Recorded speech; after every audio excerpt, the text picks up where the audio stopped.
and welcome to another episode of Gadgets and Gizmos.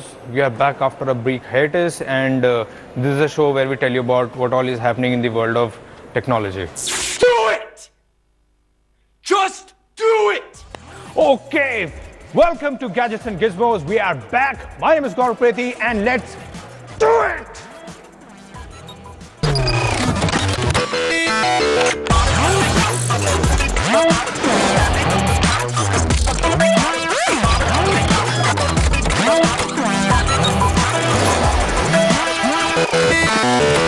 On the show this week, Apple Music is here in India and we'll tell you what's all the buzz all about.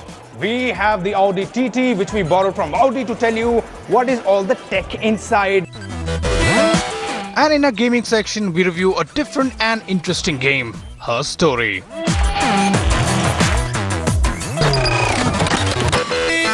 You know, it was always my dream to do bhangra, but my relatives, like all the relatives, said, "Beta, you have two left feet, and tumse to bilkul bhi na ho payega." Just do it! Make your dreams come true! Just... Okay.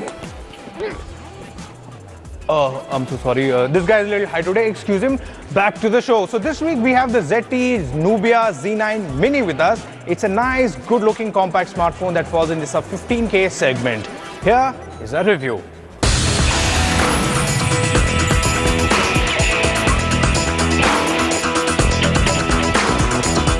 Smartphone segment is very competitive, where consumers want the best of everything without paying much. So much so that somebody actually suggested that they should be getting a smartphone for free every time they open the pack of basmati rice. And that someone was my mom.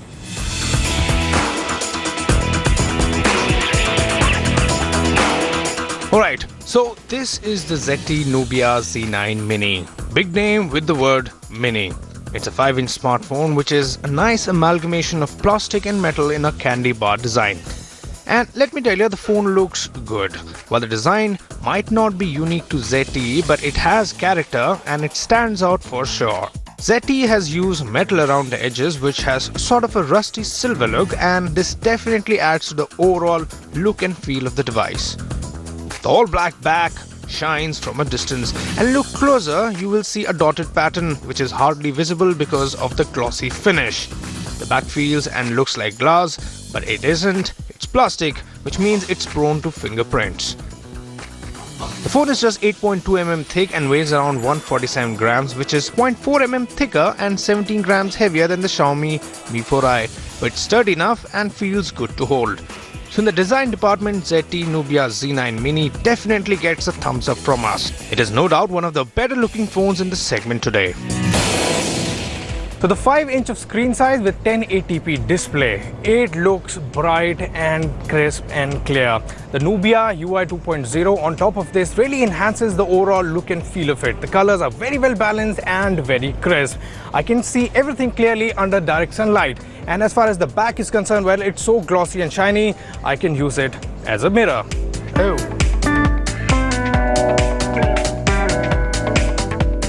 ZT Nubia UI runs on top of Android Lollipop out of the box. It's neat and simple and offers a much flatter look. The Nubia UI is a riot of colors which is visually appealing, but at the same time its toned down animation saves it from going overboard. ZT hasn't overloaded the Nubia Z9 Mini with unnecessary bloatware, and yes, there is a list of all these service centers.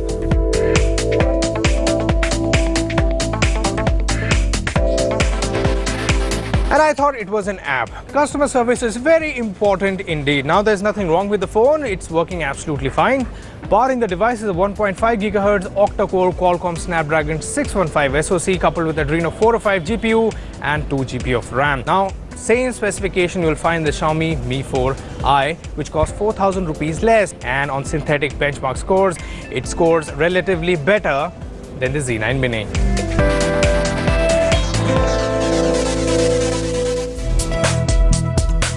The phone is not a bad performer. It's just that if you are too much into gaming and all, then this is not the phone for you. It will heat up and you will observe lags as you progress. Otherwise, for regular usage, there is no problem whatsoever. You can play your less graphic intensive games, do multitasking, surf the web. You can do it all with ease. Now let's talk about the best thing about this phone. and that is the camera. It is no doubt the best camera in this segment. The color reproduction and accuracy is totally unmatched. You have a 16MP rear camera with autofocus LED flash along with 8MP front-facing snapper. So be it outdoor pictures or indoor pictures, you get good details and good color reproduction that is true to source. So there's a 2900 mAh battery that's powering this device, and we use it quite heavily, by which I mean that we watched a movie, HD movie for an hour, we played games, web surfing, calling, and we run all those apps on this device, and we still got 8 hours. Which means that if you're a regular user, average user, you can easily get around 12 to 14 hours on this smartphone easily. So who should buy this device? If you're someone who is not a heavy user, who's not into gaming and loves to click those pictures, then this is the device for you. Else, you can look at the Xiaomi Mi 4i and the Asus Zenfone 2. Remember those days when your friend would call you over for a party and you would realize that your friend has an awful music collection and you couldn't do anything about it? Thank God we have music streaming services now, so you can search and play whatever song you want to listen to. And Apple has just entered the game. Apple Music is here.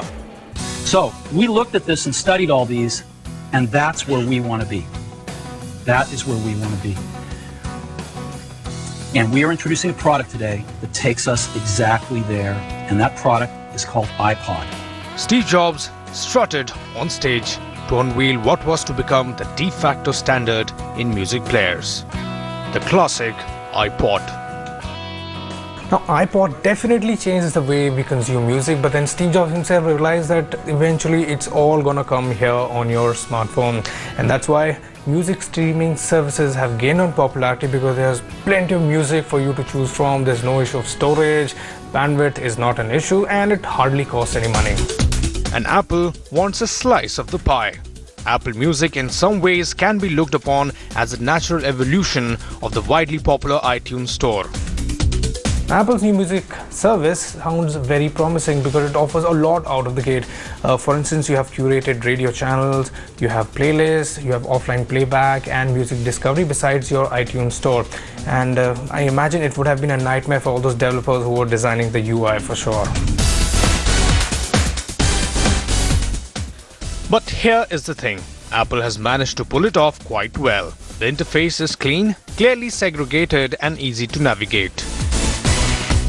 There are also some nice touches like the floating bubbles that note your preferences.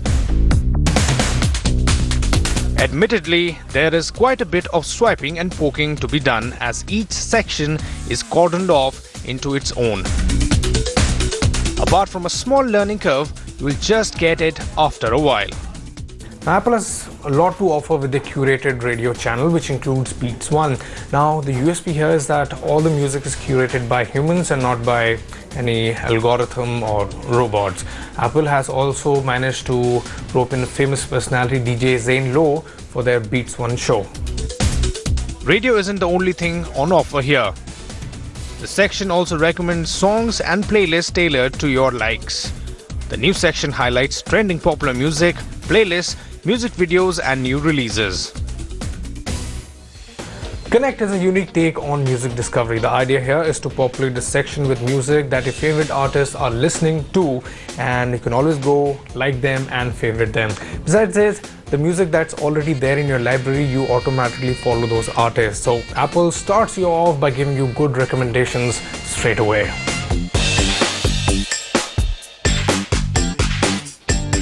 Apple also allows you to take music offline, or you can add the songs to your music library, but you are going to need to turn on iCloud Music Library for it to work. Now, Apple Music is free as of now on trial basis. After that, you'll have to pay 120 rupees for individual subscription and 180 rupees for family subscription. There are other music streaming services that are available in India like Gaana, Wink and Sawan, who offer you subscription which starts from as low as 29 rupees to 129 rupees, and streaming is free here. So music streaming services, although in a nascent state, but the whole idea of paid services, well, we'll have to see how the consumers would react to that. But for now, Apple Music, it sounds good to me.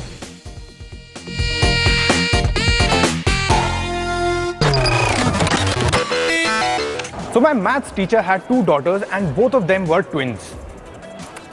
I guess what I'm trying to say is that not all bald men look alike, because the other day this man comes from nowhere, smacks me on my head and says, "Hey Nishant, Chhapra se kab aaya be?" And I was like, dude, the name is Gaurav. That's Nishant.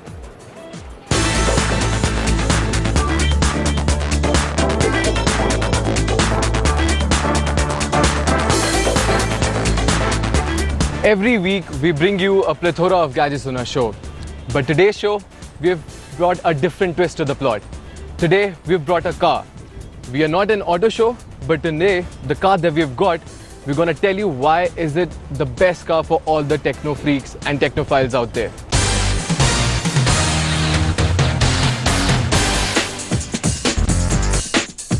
So let's talk about the biggest USP of this car. And I would want you to specifically look over here. Do you see the blank space? This is where usually MMI displays are located in these cars. But with this car, Audi has made a difference to it. They've relocated the display behind the steering wheel. It's a 12.3-inch display, which is by far a very big display for anyone. The information is uncluttered. The display is bright. Even during the daylight, as you can see right now, I can see everything good. Everything is very, very visually crisp. Multimedia interfaces have been a big plus point on these luxury cars, and TT has the same intuitively built here. On this display over here, I can see everything from my car's information to my sound settings to my multimedia inputs, and I can also check my contact list and my emails off my phone. So this is a very good point for those who are always connected through their smartphones.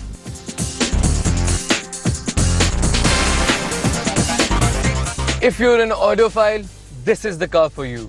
Why? Because there is a Bang & Olufsen 12 speaker set in this car. That's right, 12 speaker set. It's got one subwoofer which is placed here. So the gravity of bass remains crisp and remains very tactile. And there are speakers over here on the side edges of the doors as well on the back. So sound system wise, it is a very, very compelling composition in this car. Another bit of technology that has been added in this car is on the AC vents. There's an electronic controller on the AC vents and there is a display on these controllers. So that's quite cool because I can actually adjust the speed, I can look at the blower speed, I can actually set the temperatures, and it's just so cool. I've never seen something like this before. While I've been talking a lot about the technology that has been fitted inside the car, now I would want to shift the focus towards something on the outside. Yes, I'm talking about the LEDs. And this car has the same matrix LED which was unveiled last year in Audi's A8L. It's the same composition, albeit there are lesser number of LED numbers, but it works simply great. And also you get a sleek strip of LED on the sides of these speakers. So that is definitely a very cool thing that Audi did here as well. And it's time to play some games now. Oh, actually there is only one game that we are reviewing. Her Story. Take a look. I didn't murder Simon. You think it's murder? Clearly it's murder. What can I do to help? It's best to think of Her Story as a unique interactive experience. It barely fits within the expected norms of what a game should be. I didn't murder Simon. You've got it wrong. You've got the wrong person. The promotional material for Her Story labels it as a video game about a woman talking to the police, and that is exactly what it is. A series of videos which present a fractured narrative for the players to solve.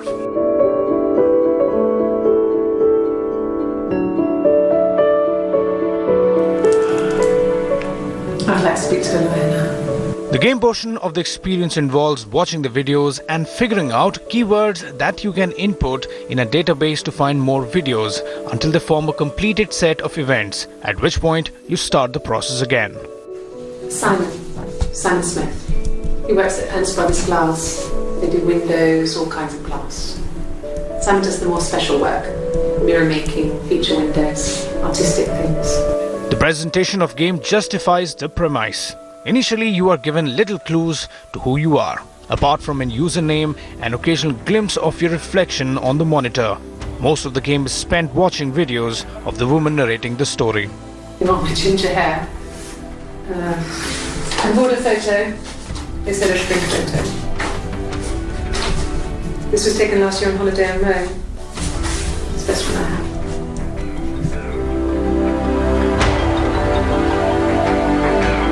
Are you the private investigator? The client is drop dead gorgeous. Her father is just plain dead. My father wasn't suicidal. The game is a throwback to the FMV or full motion video games of years past. While those games tended to lean towards cheesy acting and adventure game tropes, her story features a more fully realized, sometimes humorous take on the detective genre. Viva Seifert plays the role of the woman whose videos you spent the entirety of the game watching. Her acting is nuanced enough to convey the dark overtones of the story, and the grim presentation adds to the overall atmosphere. Yes. He left after the argument. It was about 8 o'clock. The game does have a few drawbacks. The very nature of the game means you will spend quite a while just staring at the virtual computer monitor and guessing keywords. Needless to say, the game requires a certain amount of patience to wade through. Her story is an emotional, humorous ride through an enjoyable storyline. It proves games don't need to dumb themselves down or stick to genre conventions to be entertaining. Once you get into it, it's an engrossing ride that will leave you with a sense of accomplishment once you see it through.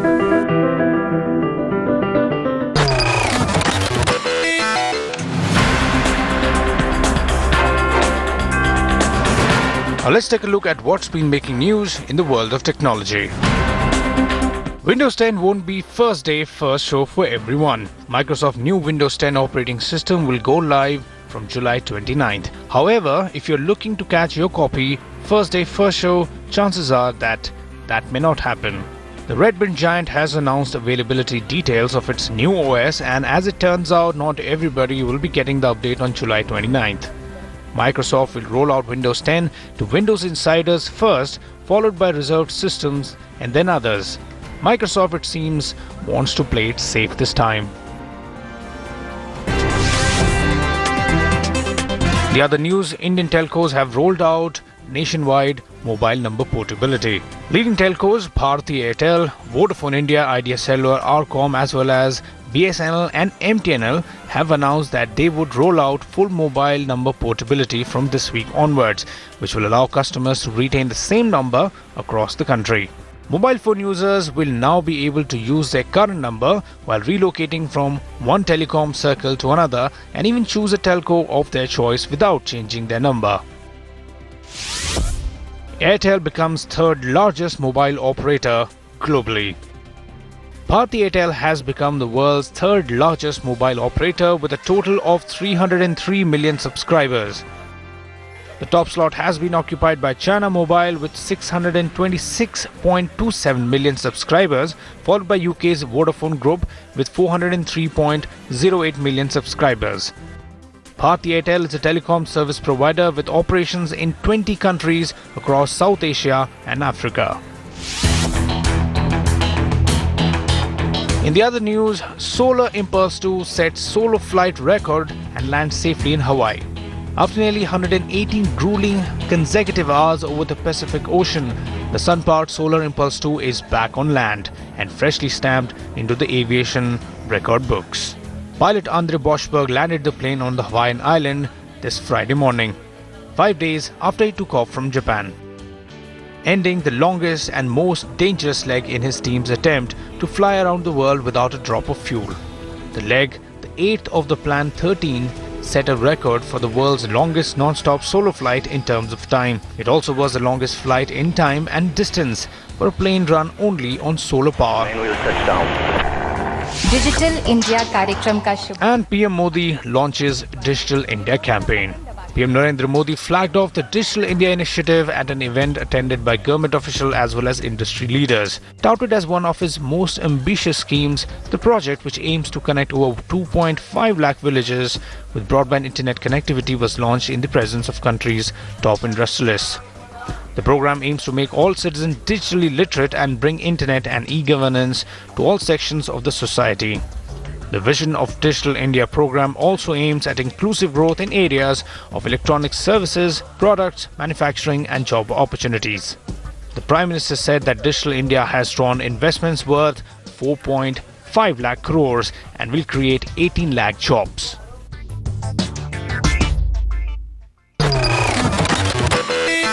That brings us to the end of another episode. We hope you enjoyed watching it, because if you're still watching me, then you did. And if you did, please encourage us, give your suggestions, because they're always welcome. That will help us to improve and get better. So until we meet next, take care. And before we go, just listen to my hyperactive, over-enthusiastic guru. If you're tired of starting over, stop giving up.